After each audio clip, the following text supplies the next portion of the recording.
Hi hello ನಮಸ್ತೆ friends, welcome to my YouTube channel tech world with Pranika.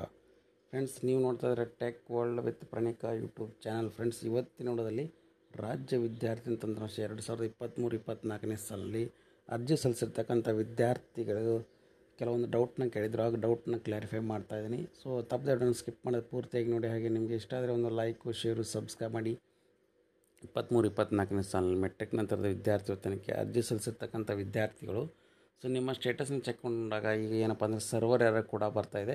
So server error ಬಂದಾಗ ನೀವೇನು ಮಾಡಬೇಕಂದ್ರೆ amount credit ಆಗಿದೆ ಅಥವಾ ಇಲ್ಲ ಇರುವ ಸ್ಟೂಡೆಂಟ್ ಸ್ಟೇಟಸ್ನ ಎಲ್ಲಿ ಚೆಕ್ ಮಾಡಬೇಕು ಅಂತ ಕೇಳಿದಾಗ ನೋಡಿ ಫ್ರೆಂಡ್ಸ್, ನೀವು ಸರ್ವರ್ ಎರರ್ ಬಂತಂದರೆ ಆಟೋಮೆಟಿಕ್ಲಿ ನೋಡಿ ಲಾಗಿನ್ ಆಗ್ತೀರಾ. ಲಾಗಿನ್ ಆಗಿ ನಿಮಗೆ ಆಟೋಮೆಟಿಕ್ಲಿ ಇರುವ ಸ್ಟೂಡೆಂಟ್ ಸ್ಟೇಟಸ್ನ ಕ್ಲಿಕ್ ಮಾಡಿಕೊಂಡು ಇಲ್ಲಿ ಆಟೋಮೆಟಿಕ್ಲಿ ಇಲ್ಲಿ ನೋಡಿ ಫ್ರೆಂಡ್ಸ್ 23-24 ತೊಗೊಂಡು ವ್ಯೂ ಅಂತ ಕೊಟ್ಟಾಗ ಆ ಪರ್ಟಿಕ್ಯುಲರ್ ವಿದ್ಯಾರ್ಥಿ ಸ್ಟೇಟಸ್ ತೋರಿಸ್ತಾ ಇಲ್ಲ. ಯಾಕಂದರೆ ಸರ್ವರ್ ಎರರ್ ಬರ್ತದೆ, ಇನ್ನೂ ಅಪ್ಡೇಟೇಷನ್ ಪ್ರೊಸೆಸ್ ಆಗ್ತಾ ಇರೋದ್ರಿಂದ ನಿಮಗೆ ಎರರ್ ಒಕ್ಕರ್ಡ್ ಲಾಗಿನ್ ಪೇಜ್ ಅಂತ ಬರುತ್ತೆ. ಸೊ ಹಾಗಾಗಿ ಏನು ಮಾಡಬೇಕಂದ್ರೆ ನೀವು ನಿಮ್ಮ DBT ಆ್ಯಪ್ ಮುಖಾಂತರ ಚೆಕ್ ಮಾಡ್ಕೋಬೇಕು. ಯಾಕಂದರೆ ಸಾಕಷ್ಟು ವಿದ್ಯಾರ್ಥಿಗಳು ಕೂಡ ಕೇಳ್ತಾಯಿದ್ರು, ಸರ್ ನಾವು ಚೆಕ್ ಮಾಡೋಕ್ಕೆ ಹೋದಾಗ ಈ ಥರ ಎರರ್ ಬರ್ತಾಯಿದೆ, ಹಾಗಾಗಿ ಏನು ಮಾಡಬೇಕು ಏನಂತ.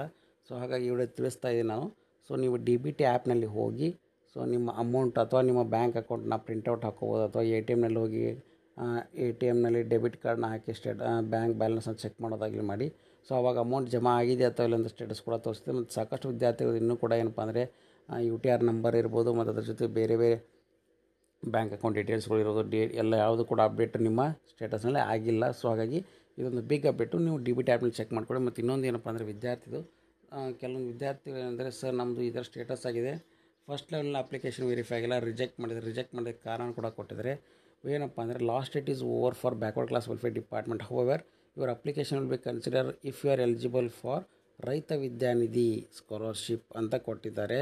ಹಾಗಾಗಿ ಏನಪ್ಪ ಅಂದರೆ ಯಾರ್ಯಾರು ವಿದ್ಯಾರ್ಥಿ ಲಾಸ್ಟ್ ಡೇಟ್ ಮುಗಿದೋದ್ಮೇಲೆ ನೀವು ಅಪ್ಲಿಕೇಶನ್ ಸಬ್ಮಿಟ್ ಮಾಡಿದ್ದೀರಾ, ಅಂಥ ಒಂದು ವಿದ್ಯಾರ್ಥಿಗೆ ಏನು ಅವಕಾಶ ಕೊಡ್ತಾ ಇದ್ದಾರೆ ಅಂದರೆ ಇದೊಂದು ಗುಡ್ ನ್ಯೂಸ್ ಅಂತಲೇ ಹೇಳ್ಬೋದು. ಅಂದರೆ ನಿಮ್ಮ ಅಪ್ಲಿಕೇಶನ್ ರಿಜೆಕ್ಟ್ ಆದಾಗ ನಿಮ್ಗೆ ಯಾವುದೇ ಒಂದು ವೆಲ್ಫೇರ್ ಡಿಪಾರ್ಟ್ಮೆಂಟಿಂದ, ಅಂದರೆ ಯಾವುದೇ ಒಂದು ಡಿಪಾರ್ಟ್ಮೆಂಟ್ ಕರ್ನಾಟಕ ರಾಜ್ಯ ಸರ್ಕಾರದಿಂದ ಹಣ ಬಿಡುಗಡೆ ಆಗೋದಿಲ್ಲ, ನಿಮ್ಮ ಅಪ್ಲಿಕೇಶನ್ ರಿಜೆಕ್ಟ್ ಆಗುತ್ತೆ. ಆದರೆ ಬಟ್ ನಿಮ್ಗೆ ಏನು ಮಾಡ್ತಾರೆ ಅಂದರೆ ಸೇಮ್ ರೈತ ವಿದ್ಯಾನಿಧಿ ಸ್ಕಾಲರ್ಶಿಪ್ಗೆ ಎಲಿಜಿಬಿಲಿಟಿ ಕನ್ಸಿಡರ್ ಮಾಡ್ತಾರೆ. ನಿಮ್ಮ ಕೋರ್ಸ್ಗೆ ಅನುಗುಣವಾಗಿ 2,000ರಿಂದ ಹಿಡ್ಕೊಂಡು ನಿಮಗೇನಪ್ಪ ಅಂದರೆ 11,000 ಕೂಡ ಸ್ಕಾಲರ್ಶಿಪ್ ಅಮೌಂಟ್ನ ಜಮಾ ಮಾಡ್ತಾರೆ. ಸೊ ಹಾಗಾಗಿ ಸರ್ ನಂದು ಅಪ್ಲಿಕೇಶನ್ ರಿಜೆಕ್ಟ್ ಆಗಿ ಹೋಗಿದೆ, ಲಾಸ್ಟ್ ಡೇಟ್ ಮುಗಿದ್ಮೇಲೆ ನಾನು ಸಬ್ಮಿಟ್ ಮಾಡಿದ್ದೆ, ಹಾಗಾಗಿ ನಮ್ಗೆ ಯಾವ್ದಾರು ಬರುತ್ತೋ ಅಥವಾ ಏನಂತ ಕೇಳ್ತಾರೆ ಸ್ಕಾಲರ್ಶಿಪ್. ಹಾಗಾಗಿ ಅಂಥ ಒಂದು ವಿದ್ಯಾರ್ಥಿಗೆ ಸೇಮ್ ರೈತ ವಿದ್ಯಾನಿಧಿ ಇರ್ಬೋದು, ನೇಕಾರ ಮಕ್ಕಳದಿರ್ಬೋದು, ಫಿಶರಿ ಡಿಪಾರ್ಟ್ಮೆಂಟ್ ಇರ್ಬೋದು, ಮತ್ತು ಅದ್ರ ಜೊತೆಗೆ ವಿದ್ಯಾನಿಧಿ ಮೀನುಗಾರರ ಮಕ್ಕಳು ಇರ್ಬೋದು, ಆಟೋ ಟ್ಯಾಕ್ಸಿ ಡ್ರೈವರ್ಗಳು ಇರ್ಬೋದು, ಮತ್ತು ಅದ್ರ ಜೊತೆಗೆ ಬೇರೆ